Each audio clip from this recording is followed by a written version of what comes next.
amis du MAG, à toutes et à tous, bonjour, salut. Bienvenue au MAG, le MAG d'actu éclairé avec BM.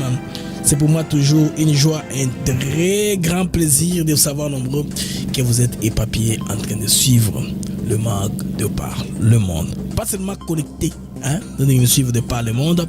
Vous amis du MAG, le MAG d'actu éclairé, c'est moi qui a traîné aujourd'hui dans ce samedi. Bandeko, tant de sujets, d'informations. Nous avons beaucoup d'informations sur la toile, mais nous allons réfléchir autour des amis de cette contradiction. Donc, Bissimwa et Nanga défendent les Rwandais marginalisés au Congo parce que le ministre rwandais des Affaires étrangères Olivier Ndungirire vient de confirmer que l'M23 est un groupe composé essentiellement de Tutsis. Cela nous donne une possibilité de comprendre qu'est-ce qui se passe. Tutsi, est-ce une ethnie ou une tribu ou une communauté? Tout ça est difficile. Les amis du MAG, vous les voyez là, l'un est Mouchi, l'autre est du Grand Oriental. Lelo Bandeko a commis Tutsi. C'est une confusion totale. Ce sont des marionnettes qui sont utilisées pour comprendre Olivier Ndongirire, Tokolekesa Emilini, élément na MAG, avec la télévision, qu'on a France 24, on a posé une question spécifique sur la présence des Rwandais en RDC, il n'a pas nié. Et pour protéger aussi l'intérêt des Tutsis qui sont marginalisés depuis tout le temps en Congo. Bandeko, Nambaga Troubetalelo. Madame, finalement, élection, les autres résultats bimi. En tout cas, il a fait un score à la Moscovitch, 98% d'intention de vote en sa faveur, aussi pour son parti politique. Bandeko, riposte diplomatique de Félix Tshisekedi. Après, Paul Kagame qui a visité le Caire en Égypte, c'était le 23 septembre. Aujourd'hui, Félix Tshisekedi, le 1er novembre, il foule en tout cas les pieds sous le sol du Maroc. Je veux dire, il parle de quoi? De l'Égypte, les pays des pharaons. Il est là-bas pour beaucoup de coopération avec Abdel Fattah al-Sisi, le tout-puissant président égyptien aussi imposant. C'est un acteur très important sur le plan diplomatique. L'Égypte n'est pas un pays à négliger. Donc les amis, les alliés se multiplient. C'est l'Égypte, le Qatar, l'Arabie Saoudite et tout le monde. Partout les affaires, on doit y être pour ne pas être isolé ou marginalisé. Mesdames et messieurs, bienvenue à ce MAG. C'est MAG d'actu éclairé avec moi BM. Ça a toujours été une joie et un très grand plaisir de vous avoir toujours nombreux. Vous qui êtes connectés et papiers en train de suivre le MAG de par le monde. Pour commencer le MAG, mesdames et messieurs, on se retrouve rapidement après ceci.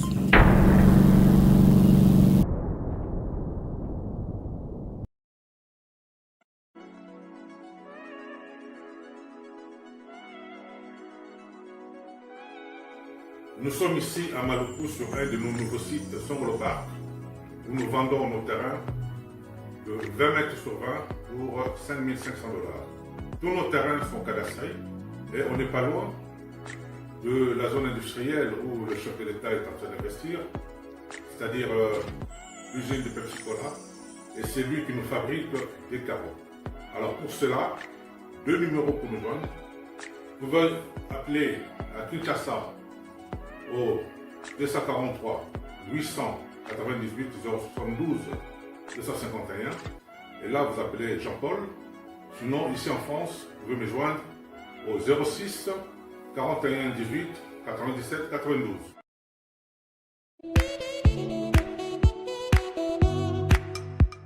Docteur, Papa Tito souffre de l'hypertension artérielle, le diabète de type 2 et la prostate. D'après nos recherches, le complément alimentaire BioHerbs Cacao est la solution pour Papa Tito.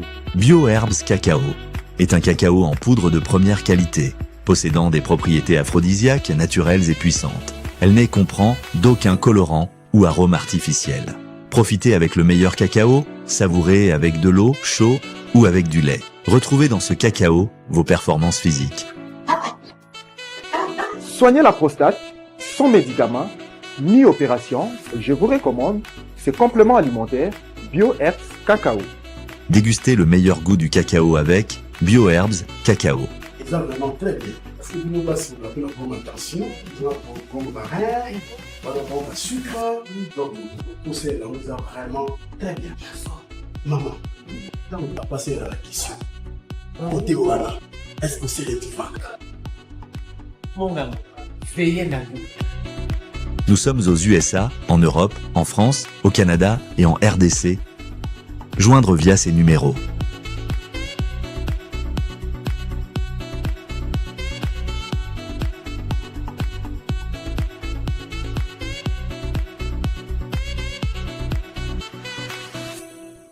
BioHerbs Cacao. Pour devenir distributeur, écrivez-nous sur gmsociety1gmail.com ou en appelant sur ces numéros. Adresse Kinshasa, 17 rue de Marais, Kingombe, à côté de DGI. Amis, retour sur antenne pour commencer avec Africa TV Network. Nous allons commencer, amis, par la visite du président congolais en Égypte, au Caire. Après Paris, dont le chef de l'État congolais poursuit son offensive géopolitique, montrant que l'RDC ne subit plus, elle agit. Il répond coup sur coup à Kagame. Ne subit plus. L'RDC ne subit plus. L'RDC agit. Alors, allant parler aux mêmes alliés de Kagame d'hier, Égypte, Qatar, Arabie Saoudite. Mais le message congolais est clair. Une Afrique souveraine, un Congo maître de son destin. C'est ainsi que Bandeko, nous allons commencer par cet élément du chef de l'État congolais, Félix Antoine Tshisekedi Tshilombo, Bandeko, qui s'est rendu en Égypte. Alors, le 23 septembre, pour Kagame, le président rwandais, comme vous voyez la photo là qui est en bas, je vais vous la démontrer rapidement. Là. Voilà.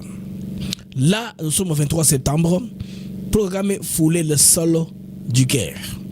Le 1er novembre, c'est Félix Tshisekedi qui lui emboîte le pas. Deux présidents, une même scène, l'Égypte. Le président Abdel Fattah al-Sisi. Alors comprenons, mesdames et amis, derrière les protocoles se joue un véritable duel diplomatique qui est en train de se faire. Il y a très peu. Le 23 septembre, le 1er novembre aujourd'hui, Félix Tshisekedi dans la même capitale. Pour quels enjeux? Alors il a reçu les honneurs au palais présidentiel, là au niveau du Caire, pour relancer la coopération militaire avec l'Égypte et préparer une commission mixte stratégique. L'Égypte, je dirais, c'est la deuxième puissance militaire après l'Afrique du Sud, oui. Parmi les powerhouses, les superpuissances africaines, il y a l'Afrique du Sud, il y a l'Égypte. En termes d'équipement, en termes de fabrication d'armes, et avec l'Égypte, nous avons une relation légendaire. Les relations datent depuis l'époque, je pense bien des Moubarak. Du président Moubarak, le président égyptien. C'est ça, non? C'est Moubarak, le président, l'ancien président égyptien. Vous vous rappelez que la formation de la garde civile était en Égypte. La garde civile a été formée en Égypte. Vous vous rappelez, non? Et l'Égypte fabrique les armes légères, les revolvers, tout ce qu'on importait là. Il y a beaucoup de choses qu'on travaille avec l'Égypte dans le temps. Donc, partenaire stratégique de la RDC. Quand la Kabylie est venue, et la chaîne d'orientation, les pays a eu, je sais pas moi, des nouvelles personnes ou de nouveaux pays avec lesquels ils coopéraient, les pays de la mafia. On n'achetait pas les armes directement par personne interposée. Il y avait des programmes comme ça, des fournitures d'armes classiques. Avec l'Égypte, c'était ça dans le temps. Maintenant, comme ici on parle, coopération militaire, les amis, les choses sont relancées. Dans ce contexte, vous savez que le M23, l'armée rwandaise, continue, n'est-ce pas, leur exaction à l'Est. Ce rapprochement avec le Caire envoie un signal fort. Kinshasa élargit son cercle d'alliance. Les amis, je vais vous amener en image. Vous allez vivre, c'était comment? Cet accueil-là, vous voyez, ça paraît chaleureux.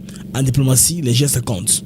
Comme on avait reçu Kagame visite d'État avec pompe, la même façon que Tshisekedi est reçu en Égypte. Suivons l'élément de reportage. Après avoir participé à la conférence de Paris sur la paix dans les Grands Lacs, le président de la République, Félix Antoine Tshisekedi Tshilombo, est arrivé ce vendredi au Caire, la capitale de la République arabe d'Égypte, pour répondre à l'invitation de son homologue Abdel Fattah al-Sisi. À l'aéroport international du Caire, le couple présidentiel de la République démocratique du Congo a été accueilli par un comité restreint constitué d'autorités égyptiennes, de l'ambassadeur de la RDC au Caire, de la ministre de la Culture et du directeur de cabinet adjoint du chef de l'État. Aussitôt accueilli à l'aéroport international du Caire, le chef de l'État a pris la direction du palais présidentiel à Al-Ittihad pour une rencontre en tête-à-tête avec son hôte Abdel Fattah al-Sisi. Au cours de cet entretien d'une demi-heure, les deux chefs d'État ont évoqué des questions de coopération bilatérale et d'amitié historique entre leurs pays.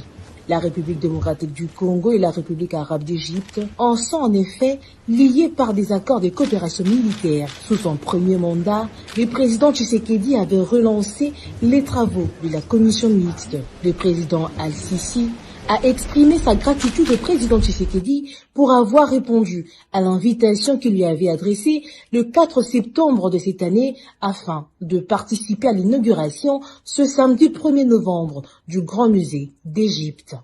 Déjà connue pour être un grand berceau archéologique, la ville du Caire est l'espace de ce week-end la capitale mondiale de la culture. Une quarantaine de chefs d'État et de gouvernement sont attendus pour ce grand événement au pied des pyramides de Gizeh. Présenté comme le plus grand musée archéologique au monde dédié à une seule civilisation, le Grand Musée égyptien est un projet titanesque qui incarne à la fois l'ambition culturelle de l'Égypte et les multiples défis que le pays a dû affronter pour concrétiser ce rêve. Lancé en 2002, le Grand Musée égyptien a été bien plus qu'un simple chantier muséal. C'est une entreprise pharaonique destinée à redéfinir la préservation et la mise en valeur du patrimoine antique. Ce musée a été lancé en 2002. Ça a pris 13 ans pour l'achever. Donc, les œuvres grandioses comme ça, éléphantesques, gigantesques, prennent le temps. Si le Congolais doit apprendre à comprendre que c'est dans le temps qu'on bâtit une nation, je pense que nous aurons trop d'équilibre. Mais dans notre pays, plutôt, nous sommes en proie à la déstabilisation des gens venus d'ailleurs. Les gens qui sponsorisent les émeutes pour, n'est-ce pas, mettre ceux qui sont au pouvoir devant un fait accompli. Malheureusement, c'est ça le cas de la RDC. Les amis, la RDC a besoin d'une stratégie offensive, d'un plan national de sécurité crédible. Si cela va venir avec l'Égypte, moi je serai l'homme le plus heureux, le plus content. Parce que l'Égypte, je veux dire, est un pays aussi au centre de beaucoup d'intérêts. L'Égypte, actuellement, ils sont en discussion avec l'Éthiopie sur l'histoire du barrage de la Renaissance qui diminue le débit des eaux du Nil, et Tshisekedi a eu à négocier avec l'Égyptien.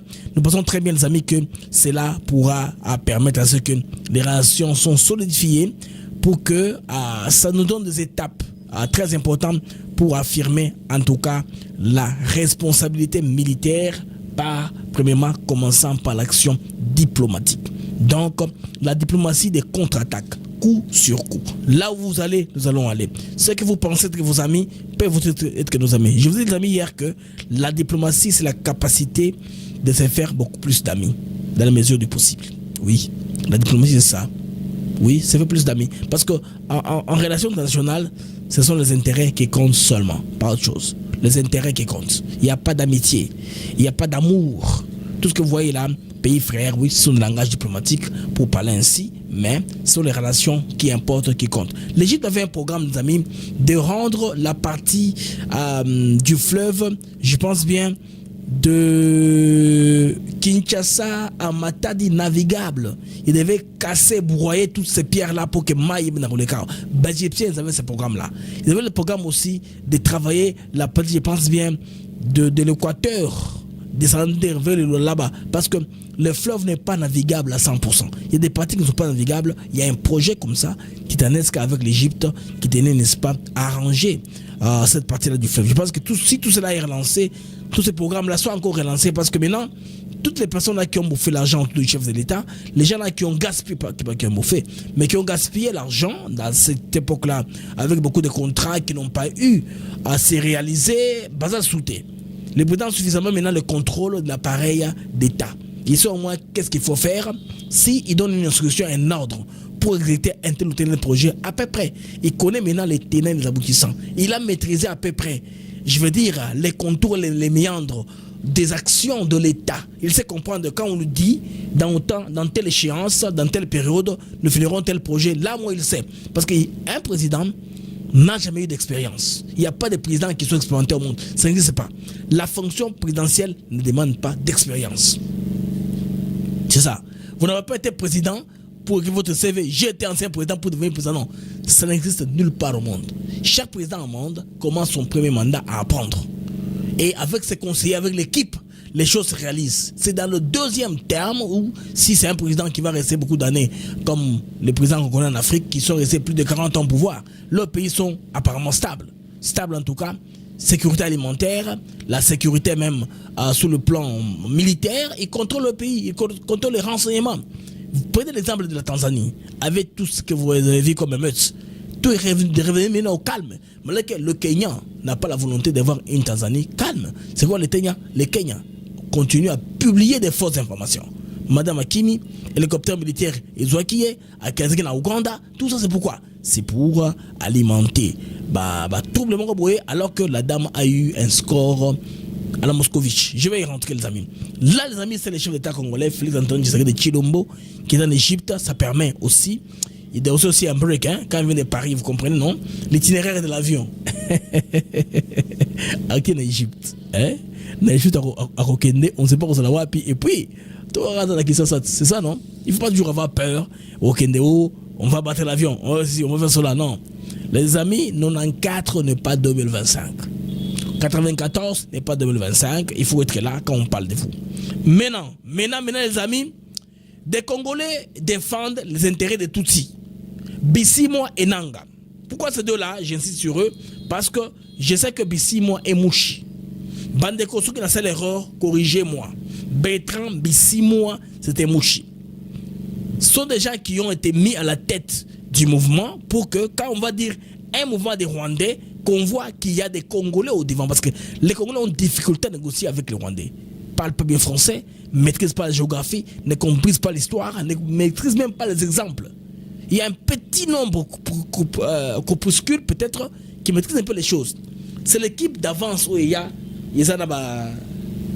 Robert Nakati et compagnie. Mais la majorité des amis, on sait très bien que Batato yo Bandeko, Tchabango, et aujourd'hui il a été prouvé que, en tout cas, c'est le Rwanda qui est porte-parole du M23. Parce que beaucoup de gens ont donné leur avis aujourd'hui, après que le Rwanda ait réagi sur le projet de l'ouverture de l'aéroport de Goma. J'aimais ce que Charles en a dit en particulier. On a dit ceci. Il dit c'est entre déni et obsession du Congo. L'avis d'un Rwandais est-il nécessaire, n'est-ce pas, pour ouvrir l'aéroport de Goma? En RDC, apparemment, si l'on écoute les ministres de Kigali, c'est même responsable qui jure que le Rwanda n'a rien à voir avec l'M23. Mais qui, curieusement, s'indigne de chaque fois que Kinshasa exerce sa souveraineté. Ça, c'est Charles Olana, amis, qui a publié ça sur son compte X. Beaucoup de gens se disent, mais on est où là? Le Rwanda ou l'art de la contradiction? En même temps, ils ne sont pas avec, ils sont avec eux. Je vais vous mettre une vidéo, les amis, vous allez comprendre, vous allez entendre aujourd'hui les questions que les journalistes de TV5 Monde lui posent. C'est qu'Olivier Ndoungirire dira. C'est cela nos mesures défensives. Pour le M23, c'est un groupe qui représente une communauté congolaise. Monsieur le ministre, votre pays laissez-moi rebobiner. Allons-y. Accusé de soutien vis-à-vis du groupe de M23. Certains rapports, notamment de l'ONU, disent que ce groupe armé est appuyé par des soldats rwandais. Est-ce que vous confirmez ce soir que des soldats rwandais opèrent aux côtés du M23 dans l'est de la RDC? Non. On a dit ça à plusieurs. Il dit non. Non. Ok. La phase qui va suivre. Non, de manière formelle. Reprise. On a dit ça. On a dit qu'on a déployé des mesures défensives pour se prémunir contre des attaques. Non. On a déployé des mesures défensives pour se prémédire contre les attaques. Les Rwandais ne maîtrisent pas bien le français. C'est le tournure du français qui leur complique. Les Français, c'est une langue venue du latin. La sématique est simple. En français, quand on compose, bon, il est polyglotte. Je ne sais pas comment il maîtrise bien sa syntaxe. Il est clair. Le Rwanda a déployé les mesures défensives en RDC de manière préventive pour empêcher que le discours belliqueux de Tshisekedi alors en campagne. Tshisekedi avait menacé qu'il va attaquer Kigali et renverser le pouvoir. Pour eux, ils prennent ça au sérieux. Pour ça, maintenant, ils doivent déployer leurs soldats en RDC. Tshisekedi n'a pas déployé des soldats à la frontière. Il n'a pas violé la souveraineté territoriale du Rwanda. Il ne sponsorise aucun mouvement. Il ne donne pas de bases arrière, voilà, à un mouvement pour déstabiliser le Rwanda. Ils disent, c'est pas ce qu'il avait dit. Mais l'Obilou, non? Hier, ils ont dit que c'est parce que les FDLR qui sont une menace sérieuse, qui ont commis des génocides au Rwanda, maintenant qui ont fui en RDC, capables de renverser le régime au Rwanda. Les États-Unis considèrent ça, les FDLR avec la MONUSCO, comme une force résiduelle. C'est-à-dire, n'étant pas capable de mener une opération de changement de régime. D'où maintenant on change d'alibi. Hein? Parce qu'à Doha, il est question des FDLR contre retrait. C'est comme ça, non? Neutralisation des FDLR. Retrait des mesures défensives. On ne parle pas du M23 de l'AFC. Hein? Il n'est pas question. À Doha, si vous remarquez très bien, AFC M23 ne sont là comme des étiquettes. Bandeko, Poboyoka. Écoutons la Suisse. Non seulement contre les FDLR, mais aussi contre d'autres forces qui ont été déployées par le président Tshisekedi. Contre d'autres forces déployées par le président Tshisekedi. Dans un cadre de discours belliqueux qu'il a fait contre le Rwanda. Vous vous rappelez quand il a dit qu'il va renverser le gouvernement rwandais, qu'il va bombarder Kigali. Donc c'est cela nos mesures défensives. Pour les M23, c'est ça pour les mesures défensives. Ça, c'est pour la présence des Rwandais en RDC. C'est ce que ça veut dire. Je rebobine un peu pour tous la file des Moko. Donc, parce que ce qu'ils avaient menacé à une époque, qu'il va envahir le Rwanda, c'est pourquoi ils ont envahi la RDC. C'est ce qu'ils appellent mesures défensives. La raison qu'ils donnent, c'est celle-là. Allons-y maintenant à la raison des M23. C'est cela nos mesures défensives. Pour les M23, c'est un groupe qui représente une communauté congolaise rwandophone. Il définit les M23 comme des rwandophones, comme des Tutsis, des Rwandais, des gens venus du Rwanda. Il dit clairement non. Hein? Azula Bongo. Il parle en français. Il ne parle pas en Kenya-Rwanda, il ne parle pas en portugais, en espagnol. Il parle en français. En particulier Tutsi qui a été marginalisé, persécuté. En particulier Tutsi qui a été marginalisé, persécuté en RDC. Donc les bourreaux changent, il devient victime. Pendant plusieurs années et qui sont maintenant sur la table de négociation avec le gouvernement congolais. Qui sont marginalisés et qui sont sur la table de négociation aujourd'hui, pendant plusieurs années. Les plusieurs années, Olivier Ndongiri, est-ce les 6 ans ou 7 ans de Tshisekedi ou c'est avant, dans les 18 ans? Parce qu'il y avait l'un de leurs au pouvoir, Joseph Kabila, qu'ils ont placé là-bas. Il y avait Rouberoua, ministre éternel de la balkanisation, hein? C'est quoi encore? Décentralisation, un truc comme ça. Il était ministre, il ne changeait pas. Ils étaient là. Manga Chouchou, qui était là, qui avait Rouba, tout ça. Ils étaient là. À partir de quand la persécution a commencé? Quand les Congolais veulent l'équilibre seulement, que tout le monde au moins puisse bénéficier des richesses du pays. Ah, là, ils voient que ça devient une marginalisation. Ils étaient habitués à une armée où une petite tribu seulement, une petite tribu qui est venue la dernière sur la liste, elle veut jouer un rôle de choix. En lieu de place d'aller par les prorata, ils veulent une cooptation parce qu'ils sont vats en guerre. C'est ce que nous dit là. Si vous ne comptez pas avec nous, si nous ne sommes pas associés au pouvoir, nous allons vous faire la guerre. Alors, c'est comme dire, ils veulent nous faire gober les dictons selon lesquels ils ont été créés pour régner. Non, pour régner sur eux-mêmes, pas sur les Congolais. Hein? S'il vous plaît. J'espère qu'ils vont aboutir à un accord de paix. Alors sur ce point, le gouvernement congolais dit l'inverse de ce que vous nous dites ce soir. Afin de clarifier la situation, accepteriez-vous une forme de vérification internationale, peut-être sous l'égide de l'ONU, afin de clarifier cette situation en ce qui concerne le M23 et l'armée rwandaise dans l'est de la RDC? Mais il y a un cadre qui est tout à fait clair. Il y a même, il y a les 2 cadres de Washington et de Doha qui contiennent des organes et des mécanismes de vérification. Il y a un mécanisme de coordination, le mécanisme conjoint de coordination sécuritaire qui est en charge de mettre en œuvre le Conseil des opérations pour la neutralisation des FDLR et la levée des mesures rwandaises de défense qui fonctionne, qui s'est déjà réuni à 3 reprises. Il y a aussi même à Doha, dernièrement, il y a eu un accord sur un mécanisme de vérification du cessez-le-feu. Donc le cadre là existe, on n'a pas besoin de vous créer connaissez d'autres pourquoi cadres. la dernière déclaration de Boulos, parce qu'à Marche, Boulos était représenté à Paris, à l'objet de l'Oboye. Boulos commence maintenant à faire pression sur les délégations pour trouver un accord d'ici là. Les Qatar avec chapitre Tokangango. Makambo, finalement, on comprend. Parce que on a donné la chance suffisamment au Rwanda de s'expliquer. Mais à chaque fois, c'est un nouveau alibi. Un nouvel alibi. Un nouveau paramètre. Une nouvelle réclamation. Makambo, Sikezo Kayakaka. Il y a Sikaka Zarouya. Donc, Makambo, on a beaucoup une ligne droite. Bandeko, du jeu de ping-pong. Ils vont du Kokalan.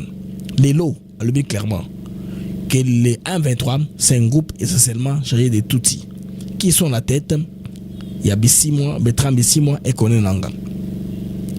Makenga, qu'on connaît que c'est le vrai patron du mouvement, il est très effacé sous les caméras. Seulement quand il parle aux soldats, c'est lui qui parle aux soldats parce que quand il fait des rassemblements, Nanga ne parle pas aux soldats. Nanga parle à la presse et à la population civile. Si on doit réunir les soldats, M23 que ce soit, ce n'est pas Nanga qui parle. Quand on appelle Nanga là, c'est pour seulement un intérêt cosmétique. Point barre. Ce n'est pas pour passer un message. Parce que le M23, les ministres rwandais viennent de vous confirmer.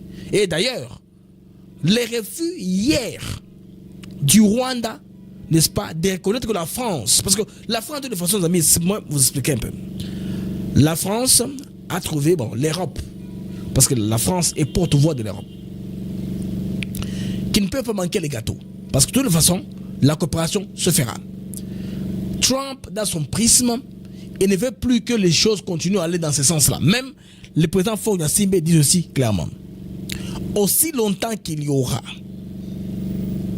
trafic transfrontalier illégal, aussi longtemps qu'il y aura des minéraux de sang, la guerre sera fragile. Parce que ce circuit-là alimentera la guerre. C'est pourquoi il faut penser à produire, raffiner, même semi-raffinage ou raffinerie au niveau de l'Afrique. Là, vous voyez que la guerre va se terminer. Si les industries sont déployées, les gens qui ont déployé leur industrie là ne meuront pas le prix des bouts de brottes parce qu'ils ont des machines qui coûtent trop cher, qu'ils ont amené dans la zone pour transformer un peu, raffiner, enfin d'amener les produits finis ou semi-finis. Ça, c'est le Gnassingbé qui dit cela. Maintenant, les Américains étaient dans ces prismes-là d'échanger la façon de s'approvisionner. Parce que cette façon aussi profite de la Chine. La Chine a établi une machine bien roulée. Elle a beaucoup d'expérience dans le système. Ils ont trouvé que si on a un système normal, on va battre la Chine. Parce que la Chine, jusque-là, elle est habituée aux informalités. La corruption, la Chine se retrouve dans ça. Alors quand on a saisi le climat des affaires, on met des choses qui sont en tout cas normales, bien étudiées.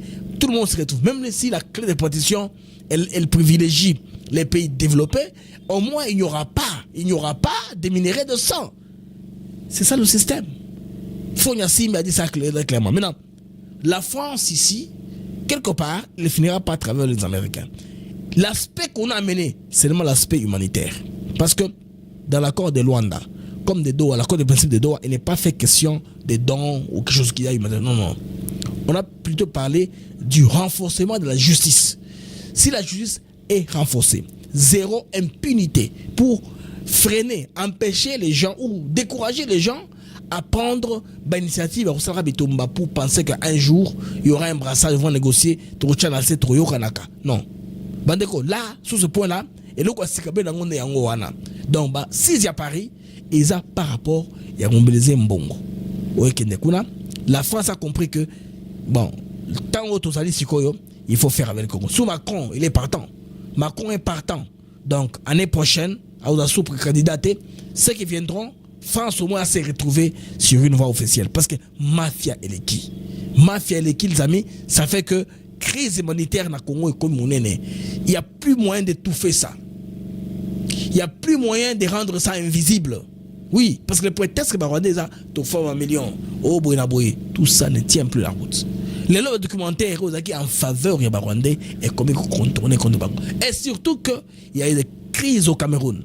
Il y a eu une crise en Tanzanie que le monde des médias avait exploité. Parce qu'on imaginait que la présidente d'Akimi a déjà un soldat là qui est remplacé. Alors que les tactiques à Barak que les soldats ont mis en place pour diffuser la situation. Donc, parce que l'hélicoptère est et Ouganda et Zongi. Les gens n'ont rien compris. Bakane, sinon, président Tanzanie accueilli. Les soldats qui appellent le calme, Bazou Longenaye, Bachine Magasin sociaux, il y a des présidents temporaires. Les manifestants sont allés chercher les soldats dans leur caserne. Prenez les pouvoirs. Les soldats ont dit non, comment on peut prendre les pouvoirs?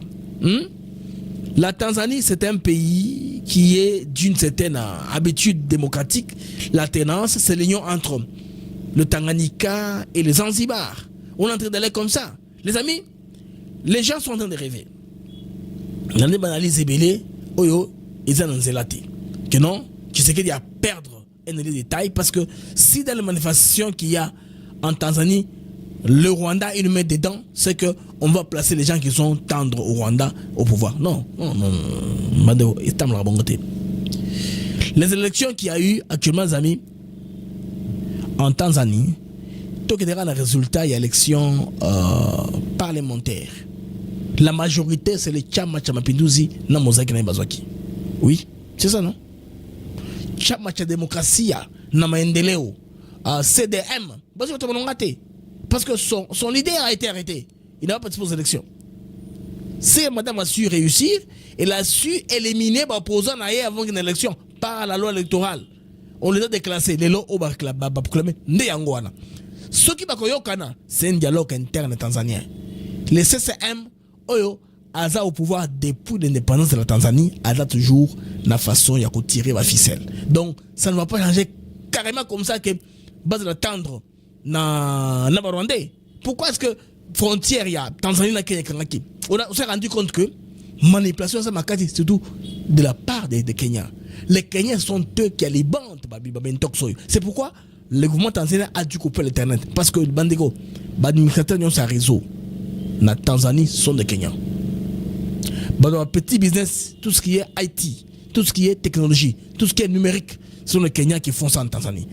Le système éducatif Kenya est un peu avancé parce qu'ils sont plus anglophonisés. Alors que le Tanzanien ont swahiliphonisé leur administration. En Tanzanie, tout est en swahili. Même la présidence de cérémonie là, tout se fait en swahili, en kiswahili, en Tanzanie. Ils ont compris qu'avec ça, ils pourront garder leur identité. Donc chaque pays a sa stratégie et sa façon de faire. Comme conséquence maintenant, ils ont eu une carence de techniciens. En lieu d'avoir les Indiens, ils ont préféré avoir les Kenyans. Aujourd'hui, ça commence à les rattraper parce que les gens qui manipulent les choses sont les Kenyans qui manipulent. Ils ont même voulu traverser la frontière. Vous avez vu un échange là, garde lacrymogène avec beaucoup de soldats et puis un gars qui tire un cadavre. Là, c'est la frontière où les soldats, les policiers au niveau du Kenya ont empêché aux manifestants, la Gen Z, la jeunesse de traverser en Tanzanie. Ils vont à la Tanzanie faire les marches pour les Tanzaniens. Non. Chaque pays est indépendance. Le mouvement de libération panafricaniste n'est pas universel. Chaque pays, c'est réalité. Mesdames et messieurs, vous qui nous suivez sur X, je vous prie de retweeter l'émission. Vous qui êtes sur YouTube, je vous prie de mettre le j'aime davantage. Tout ça, algorithme, il y a émission. Nous sommes 1300 en temps réel. Vos j'aime sont seulement 362. C'est pas intéressant. J'ai besoin de 500 personnes qui me regardent en ligne, qui n'ont pas encore mis les j'aime. Bachaba j'aime pour l'algorithme émission. Ça va nous permettre d'avoir une visibilité émission d'Abisso et Oumela en ligne le plus longtemps que possible. Faites-le, les amis, aidez-nous en mettant plus de j'aime davantage. Et bon, ça va l'algorithme émission d'Abisso. Faites ça, les amis, ça va beaucoup nous aider, s'il vous plaît. Bachaba j'aime et que bon, ça va l'algorithme émission. Bino besoin à X, beau rétuter émission d'Abisso et puis ça a une visibilité au maximum.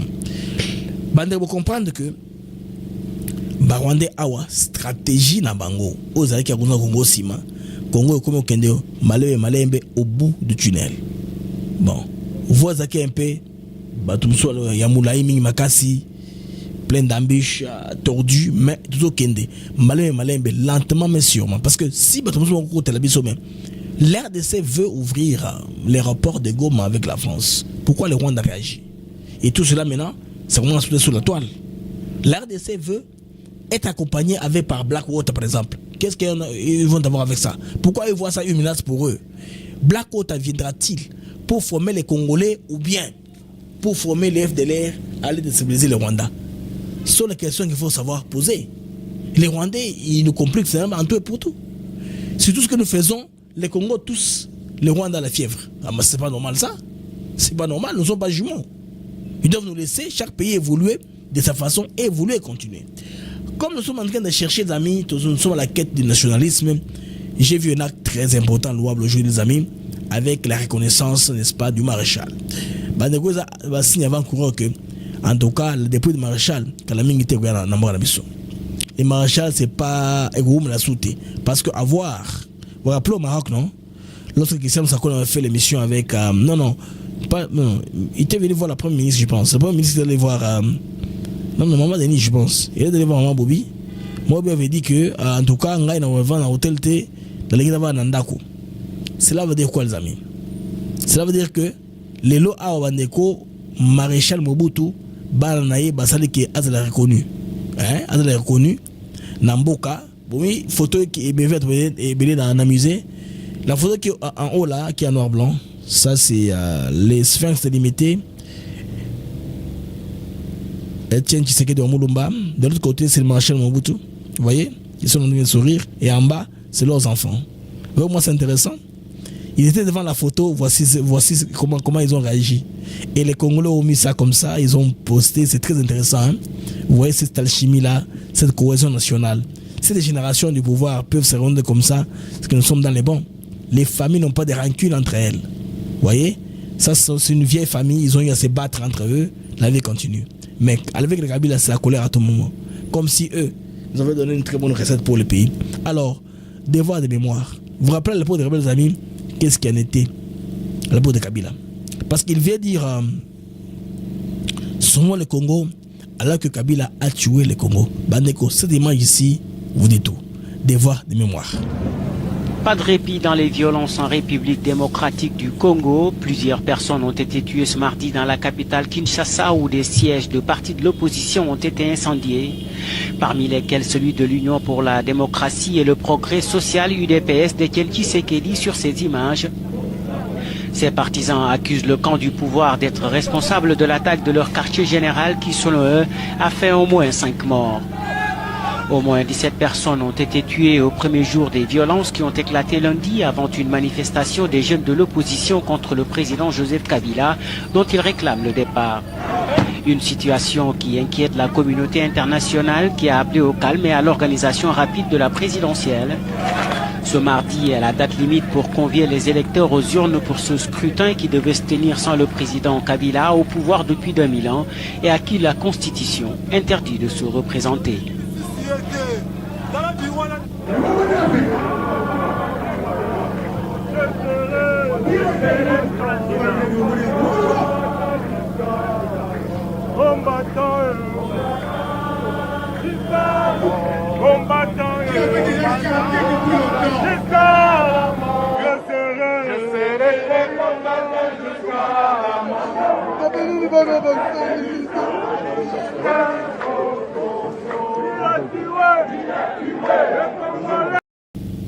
Il a tué les Congolais. Aujourd'hui, Kabila veut sauver les Congos. Non. Bon, chez Congolais, je vous interpelle. Vous qui avez le témoignage sur Joseph Kabila, il est grand temps, Bobima, Boloba. L'étape Kabila doit être jetée au calendrier grec. Kabila commence à... C'était par chance. Venez dans les bagages de l'AFDL, beau de caoutchouc, matelas sur la tête, les lots comme au Congo, 18 ans. Ça doit en tout cas pas tenir au passé. Par accident ou, c'est pas moi, par destin de l'histoire, il est devenu président de la RDC. Il est grand temps, chaque Congolais. Sortez vos témoignages de plus en plus.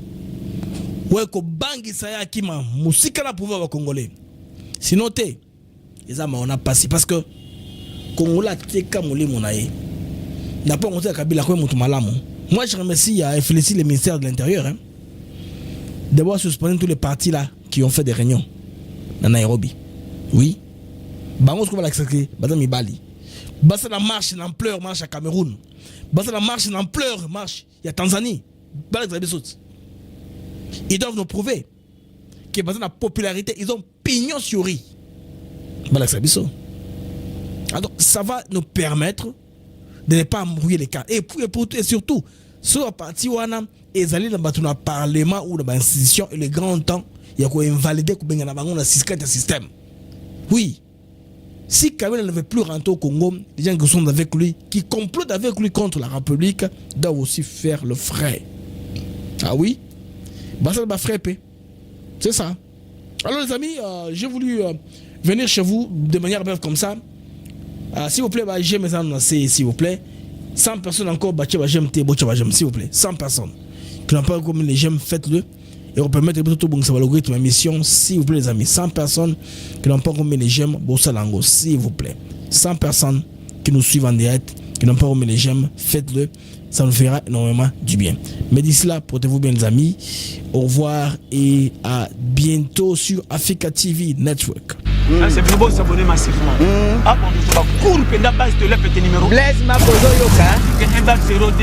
Je suis Franco Bongan avec Franco Record. Et je suis ici live avec Africa TV Network. Ciao. Hi you guys, you're watching Africa TV Network. S'abonner l'Africa Network TV. Welcome to African TV Network. We are in Albany, New York, the capital of New York City. Bandeko oyo za Africa TV. Kobo s'abonner. Masolo evandi nde awa. Attends, masolo nyoso za kaka awa. Donc abonnement nyoso. Ouais.